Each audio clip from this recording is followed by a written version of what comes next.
मेरे प्रिय भक्तों, अभी हम लोगों ने जो भी आप लोगों के सामने बात रखे कि ये भगवान शंकर जी, गणेश जी,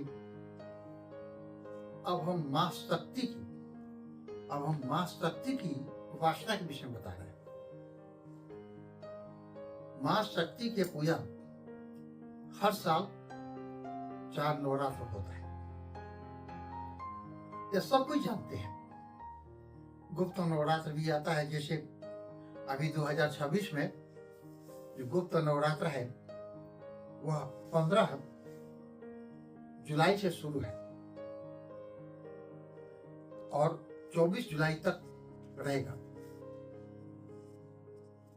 अब इस गुप्त नवरात्र में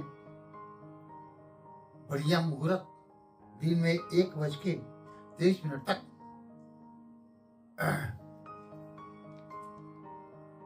एकम तिथि या प्रतिपदा है। इस साल का योग कुछ और ही बता रहा है।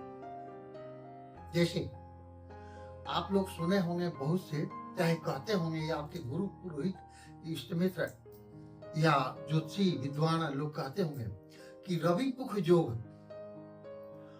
अद्वैत चीज है, इसको समझ लीजिए।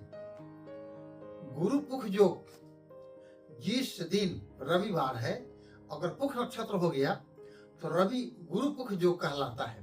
रविवार के दिन अगर पुख नक्षत्र हो गया तो वह रवि पुख योग हो गया। और रवि पुख योग के विषय में बाद में आपको बात करेंगे हम, बहुत लंबा चीज है। आप मेरे साथ बने रहिए ना, हम आपको खुद विद्वान बना देंगे। उसी तरह से आखिर जिस दिन गुप्त नवरात्र प्रतिपदा शुरू हो रहा है 15 तारीख को, 15 जुलाई को, उस दिन पुख नक्षत्र है, बुधवार दिन है, पुख नक्षत्र है। तो सुबह सुबह 8 बजे 8:30 बजे तक, जो ब्रह्म मुहूर्त से लेकर के 8 बजे 8:30 बजे तक कलश रख लीजिए।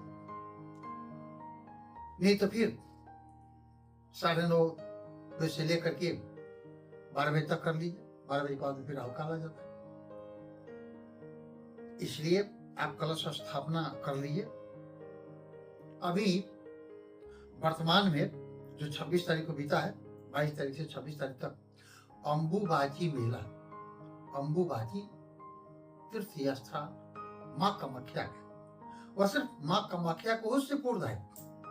साल में एक बार माँ कामाख्या का वह चमत्कार जो होता है, वह इस दुनिया के सब कोई जानते हैं। बड़े बड़े तांत्रिक लोग, भक्तगण पहुंचते हैं और वहां पर साधना करते हैं, सिद्धि कर प्राप्त करते हैं। अनेकों तरीके होते हैं। वह माँ कामाख्या के लिए ही दिन बनाया गया है। और यह जो 4 गुप्त नवरात्र है, यह माता रानी के लिए, माँ दुर्गा के लिए है। और इस गुप्त नवरात्र में आप माँ का पूजन अर्चना, देखिए माँ दुर्गा का जो सप्तशती है वह मार्कंडे पुराण से लिया गया है। यह मार्कंडे पुराण आपको दिखला रहे हैं, यह मार्कंडे पुराण है। और इस मार्कंडे पुराण के द्वारा यह दुर्गा सप्तशती निकाला गया है। और यह जो नवरात्र में हम लोग दुर्गा सप्तशती का पाठ करते हैं, यही पुस्तक है। और यह पुस्तक नहीं है, यह समुद्र में छुपे हुए रत्न है। और माँ की ममता कितना आप दिखलाती हैं, माँ कितना ममता आप प्रसन्न करने में लगाती हैं, आपके ऊपर निर्भर करता है। जिस भक्ति भावना से माँ का उपासना कीजिएगा, उसी तरह से माँ आपको प्रसन्नता पूर्ण, लवणता पूर्वक सुंदर शरीर, सुंदर घर द्वार, बर, बाल बच्चा, माता पिता सब प्रदान करती है। यही तो शक्ति है, इन्हीं का नाम शक्ति है।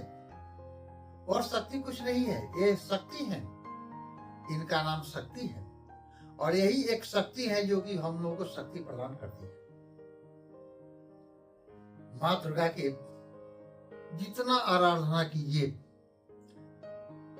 आप निराहार रह करके भी कर सकते हैं, फलाहार रह करके भी कर सकते हैं, आहार लेकर भी कर सकते हैं, किंतु माँ का आराधना कीजिए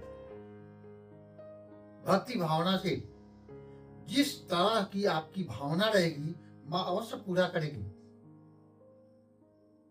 यह जो गुप्त नवरात्र आ रहा है, यथा संभव जितना भी आपसे बने माँ का आराधना कीजिए, पाठ कीजिए।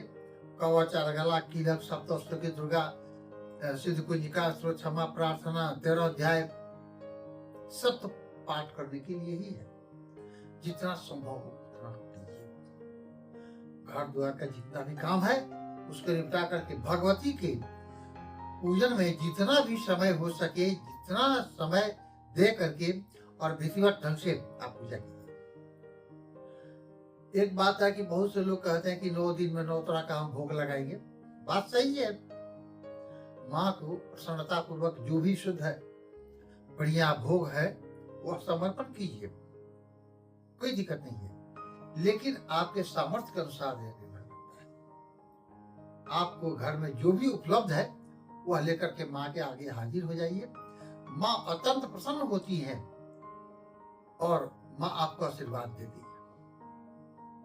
नवमी के दिन हवन होता है। हवन भी बहुत ढंग से आप कीजिए, नवार्ण मंत्र के द्वारा। ऐसे तो बहुत से विद्वान लोग हैं तो वह दुर्गा सप्तशती से ही हवन करते हैं, नहीं तो नवार्ण मंत्र सर्वोपरि है। नवार्ण मंत्र से आप हवन कीजिए, माँ का पूजन अर्चना कीजिए। प्रेम से बोलिए माँ दुर्गा की जय।